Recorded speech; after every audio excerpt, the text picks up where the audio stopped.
Are you interested in successful marketing tactics that also benefit the communities that your business serves? If so, you have come to the right place. This is the Win Grin podcast, brought to you by Leagueside, the nation's leading youth sports sponsorship platform.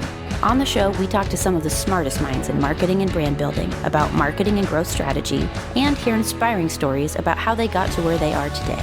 Get ready to learn and be inspired. Here's your host, Evan Brandoff.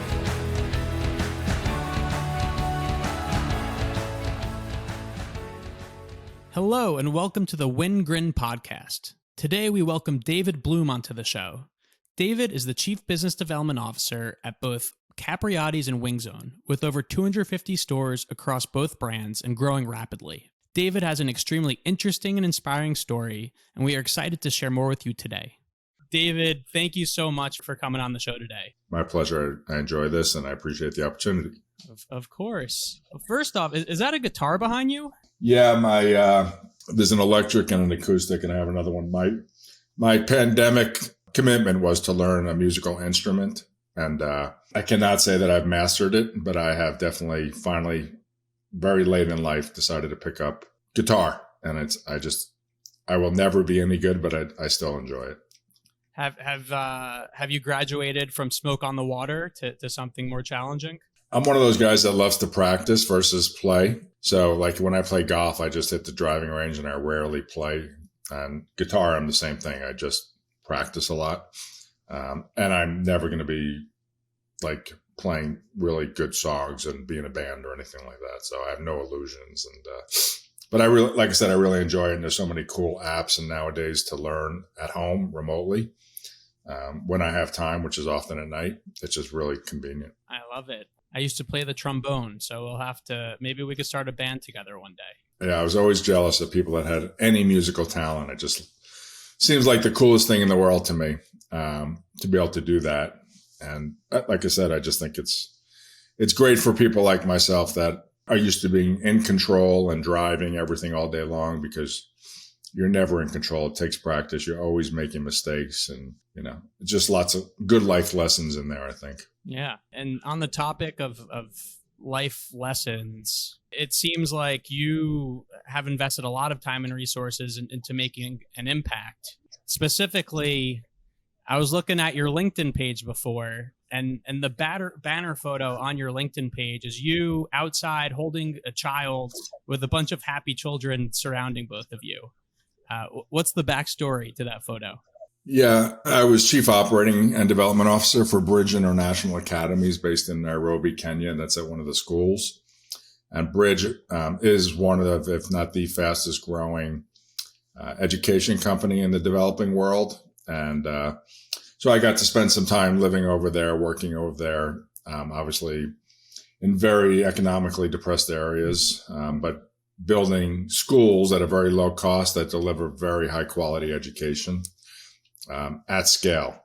So I really got to work in a really unique environment, a bit of the Wild West.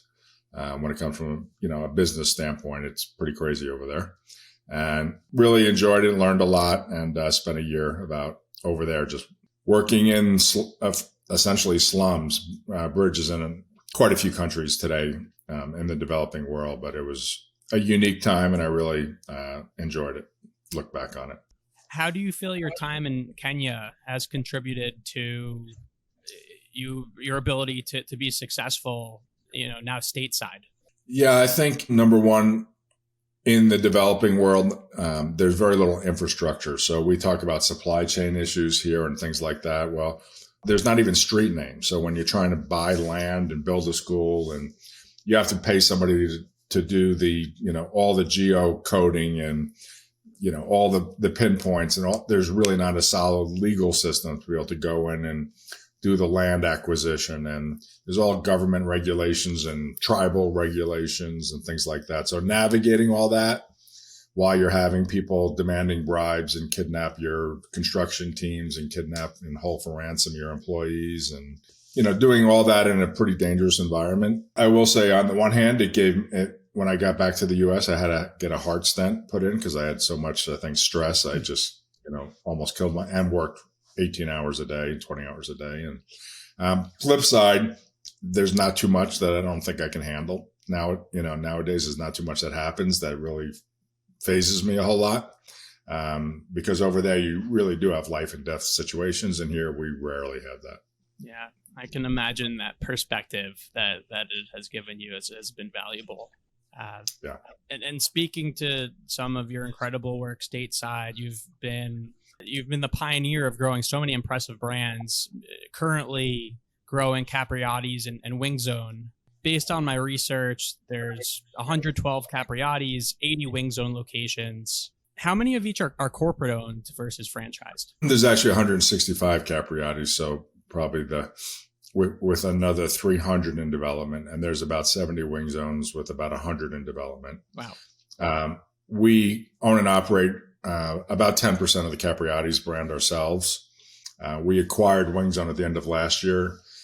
And by the end of next year, we will be the largest owner and operator of Wing Zones as well. So philosophically, we believe in being in the same business as our franchise partners to kind of align us and level set and make sure we're all focused on the same things. And so we're in the process of doing that with Wing Zone, but both are just high growth brands that are growing both domestically and internationally at a really rapid pace. It's incredible. When a restaurant group goes through the decision-making process of scaling through opening more corporate locations versus franchising, what are the key pros and cons to each route? Well, franchising is really what you'd call an asset-light model, Yep. where you're getting other, really development or business partners involved that are making investments, and you're giving up a certain amount of control in exchange for that, because you're dependent on them being the owner and operator and the, community representative and all those good things. And so you really have to look at that. Fast growth brands often are franchise models because it allows you to effectively raise capital and deploy it very quickly.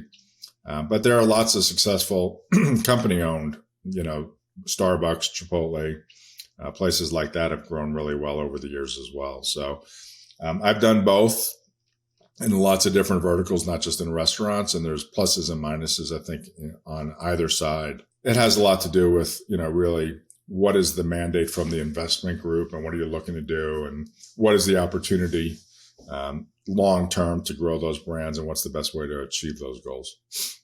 That makes a lot of sense. And I love how your philosophy of corporate also running some stores in addition to franchising, to understand how to best operate a store to set others up for success too. Yeah, it's a big, big part of our business model because it's also where we do all of our testing, all of our technology innovation development, develop our people, do all of our training. So there's a lot of tangential benefits that are actually really critical to the long-term health of the company. So both brands are going through incredible growth right now. Congratulations. I'd love to take all that credit, but I would just say, while I've been a part of teams that have done those things, I've never done any of those things by myself. So, it's always the investors, the senior leadership team, the employees, the franchise partners, the managers, all the employees, and candidly, the customers. And so having alignment around all that, around the vision and values is super important. And I've been really fortunate to be a part of those types of groups. Amazing. At this stage of growth, as you're choosing the new markets to expand to, what are the key factors that you take into account when deciding what markets or specifically what communities to open stores in? I really don't take it from a geography first standpoint. I take it from a business partner first standpoint. So my experience is if you have the right partner and you have a sound operating system and good support and infrastructure, as long as you have the right partner, we're going to be successful anywhere.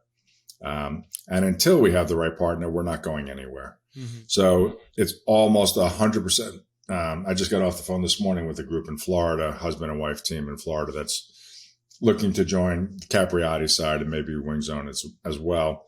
And they've had success in other businesses. And, they asked kind of the same question, why Florida? My answer to them was, it's not about Florida.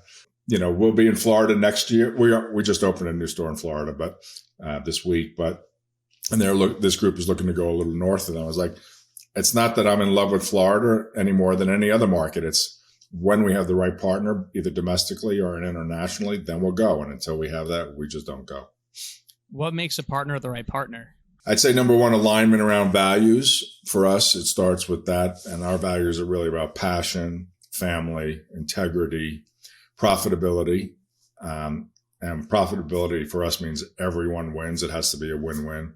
And then genuineness. We want people to join us that are ready to have real conversations and be able to, kind of contribute to the long-term success. So it's a values alignment, number one. Number two, it's passion for what we do.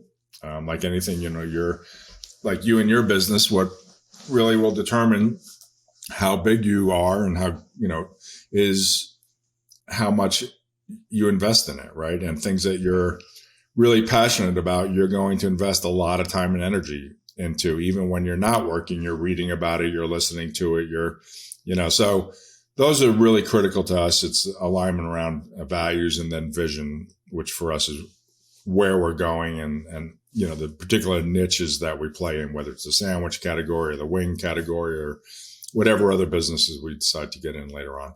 So as you expand to new markets, what role does corporate play in setting new stores and franchisers up for success? Specifically, how do you help new stores and new markets integrate into the communities that they serve?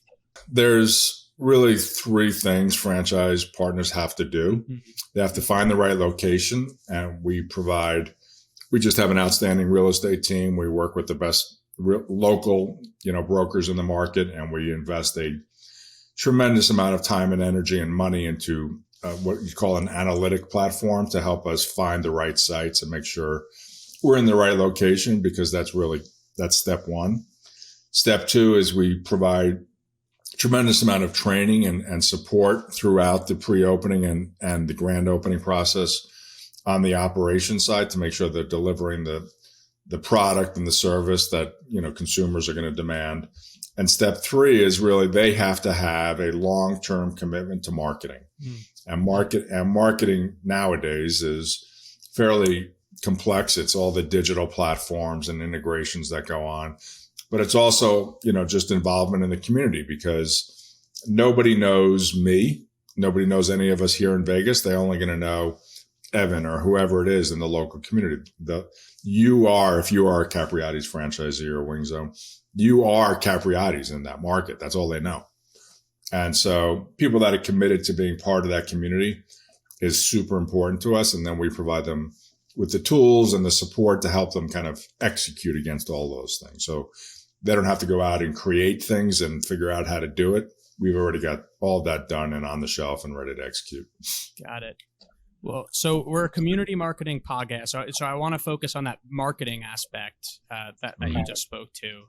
First, you mentioned a long-term commitment to marketing. What does that mean? What do you mean by that? You drive down the street, you turn on your radio, you're listening to podcasts, you're doing all the stuff that you do. There's a tremendous amount of noise.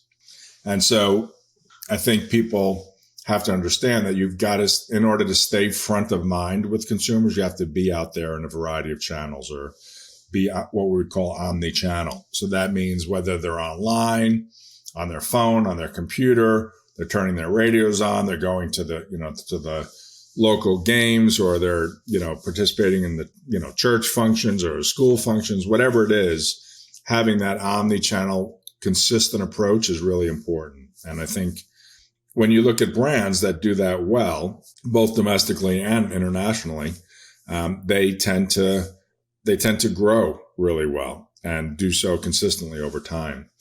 One of the things we opened up by talking about Bridge International. And one of the lessons I learned there is this theory about a double bottom line or dual bottom line. And what that means is that you've got a for-profit enterprise that's got a good return on investment. Otherwise, you're not going to attract capital and nobody wants to be in that business. But secondly, you're also creating some sort of social good or change. And if you look at companies that have done that well, and I think, probably Starbucks is one that's known really well, but Chick-fil-A and lots of other companies, Chipotle, they're invested in their communities from a variety of standpoints, local communities and in where they're buying their products, or whether it's their coffee or their paper cups. They're creating some positive change in those communities long-term that people can identify with and care about. And companies that do both of those have a really good business model and have that, double bottom line. They tend to be the highest valued, most successful companies over time. I think that's it makes good business sense, but it also creates, it creates something that people want to be a part of, and stay committed to, versus just being transactional. Companies that are just transactional tend not to have a very loyal customer base. They don't tend to have very loyal employees. And they, that kind of turnover, especially today, can be sort of the kiss of death. So there's lots of positive benefits to it, from operations and being able to attract the right employees and keep those people or retain them, to customers wanting to be a part of what you're doing and spreading the word for you, word of mouth. And, loyalty has a lot of benefits. So you're not constantly turning over. You're actually, you're building and creating exponential growth, not just grinding and turning it over. Yeah. Speaking to that double bottom line, what do you, in your mind, what comes first? Investing in the community or a company's growth? I don't know that I would say either come first. I think it's part of your business plan has to be like, business is hard today, right? Like there's nothing simple and easy about opening a business. Right. So you've kind of got to do everything at the same time, right? You've got to build a model that works. You've got to finance it. You've got to open it. You've got to run it. You've got to market it. You got to be part of the community literally from day one. And some of that is just simple stuff like being the kind of person that people want to work with, that they want to talk to, right? Like it's old cliche about this being a people business, but it really is a people business, right? Like if you don't build relationships with people, they may work with you, but the minute they have a chance to work with somebody else, they're going to. And so I think it's not an either or first or second. It's all, you've got to do it all, and you've got to do it all from the beginning, and you've got to do it all consistently. You had mentioned prior to the call that such an unfair advantage of choosing the right, or you mentioned on this show too, choosing the right partners is choosing people that understand their community so well. Going off of that, I'm sure that as operators are running their stores, they're learning things that work and things that don't work. How do you effectively share with all store owners, those learnings and build a playbook that ultimately all stores are going to be able to play by?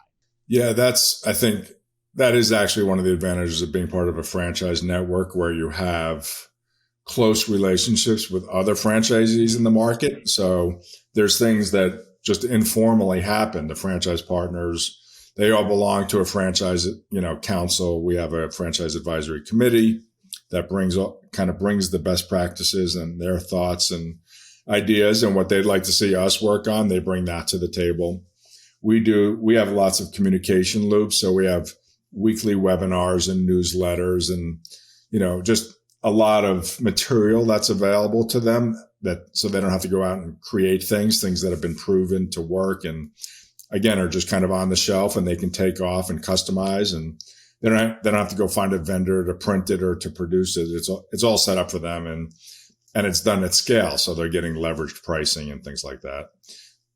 So it's really about I guess, creating that network where there's completely open access to all those materials. There's a lot of opportunities to jump on webinars and newsletters and talk to people who are participating in the forums that are all set up. And again, for us, it's kind of an omni-channel approach from a communications and support standpoint, because we have to be able to provide operational support and marketing support and technology support and finance support.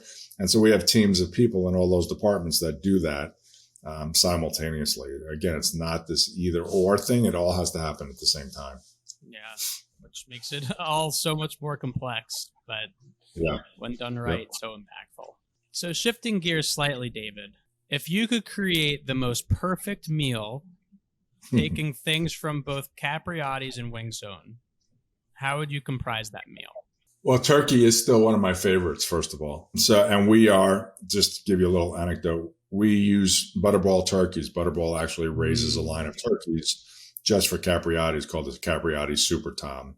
And we roast whole turkeys in our shops every night. So when you go into a Capriotti's, you're actually literally getting kind of that Thanksgiving meal, Thanksgiving leftovers that was cooked the night before, pulled off the turkey. We're making the stuffing in house. So it's still Thanksgiving is probably my favorite meal because of the memories and that bringing people together, family together in sort of a non-denominational kind of way. Yeah. So I'd say turkey would be a big part of it, but the flavors on the sauce side on Wing Zone would be a part of that too. So I'd probably use some of the Asian flavor profiles that we have on the Wing Zone side to kind of base the turkey. So we'd have like a little bit of a Asian roasted Butterball turkey, and that would probably pull those things together. I may have to try that, by the way. That sounds incredible. Nothing brings people together like Thanksgiving and like sports. So between the two brands, I feel like you've really covered the things that bring everyone together. Yes, the definition of sports nowadays, though, I think has changed a little bit. It used to be the NFL, Major League Baseball, whatever, NBA, hockey. And now, esports, which one of our investors owns one of probably the largest esports teams and a very large investor in the whole esports arena. That's sports nowadays, right? So the definition of what sports is anymore is really expanding. And I think that's great. I think that's cool. Yeah. Has Capriotti's, Wing Zone, or any of the amazing companies you've been with prior, what has your philosophy been in sponsoring sports teams or leagues, either on a professional or youth sports level?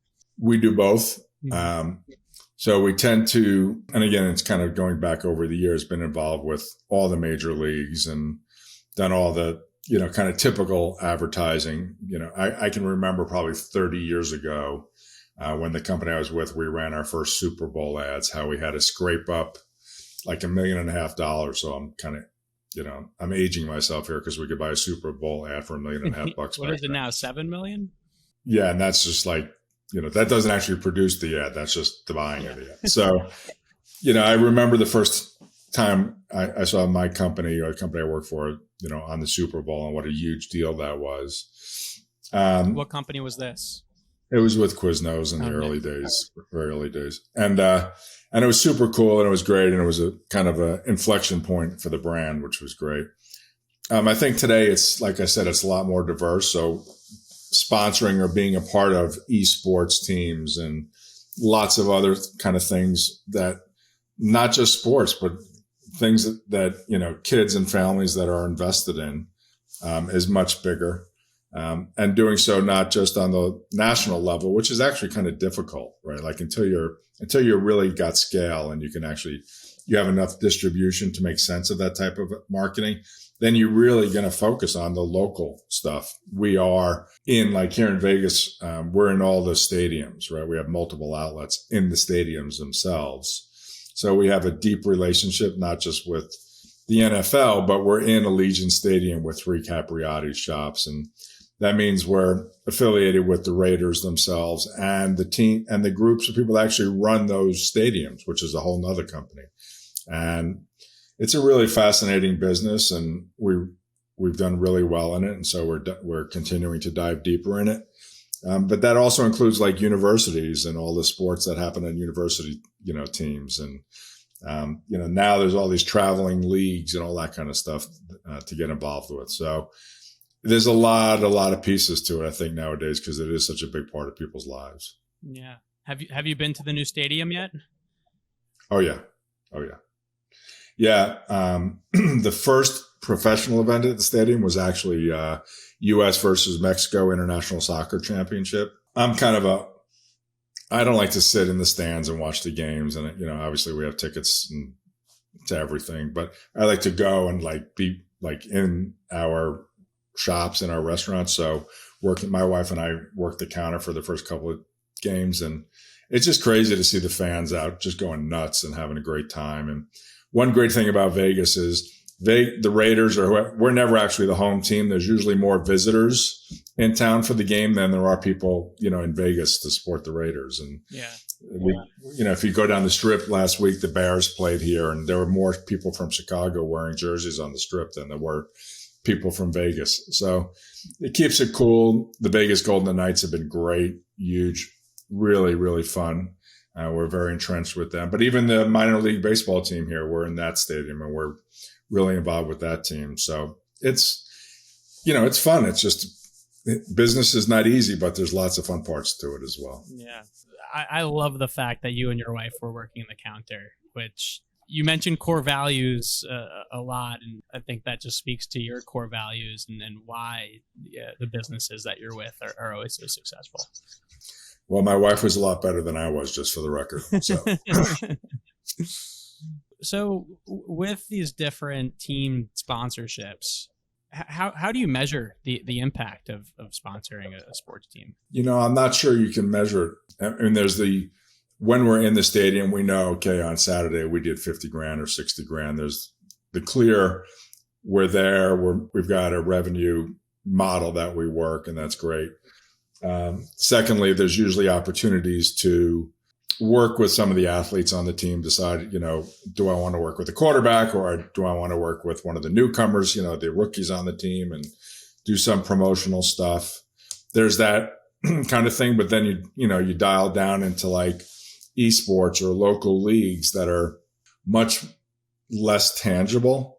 You can say, okay, the team stops by every Saturday, with all the players, and or there's softball tournaments going on down the street, and we're down there. You might be able to directly tie to it, but there's a lot of other factors. Like, I think just even getting good employees, frankly, is a huge benefit to sponsoring teams, because now parents like, oh yeah, my kid's growing up and needs a job, I'm going to send them down there, because I know they're involved in the community. And I know that's not something people think about all the time, but you can't open the doors unless you have good people and have a continual inflow of good people that you can develop. And some of those people may stay with you for years and grow and become part of your organizations. And I have lots of friends that own dozens and dozens, and some that own hundreds and hundreds of, franchises, restaurants, and all different types.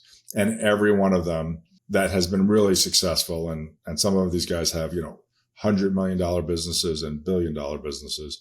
They're all focused on people and community first, every one of them. So I love that. Well, David, are you ready for our lightning round?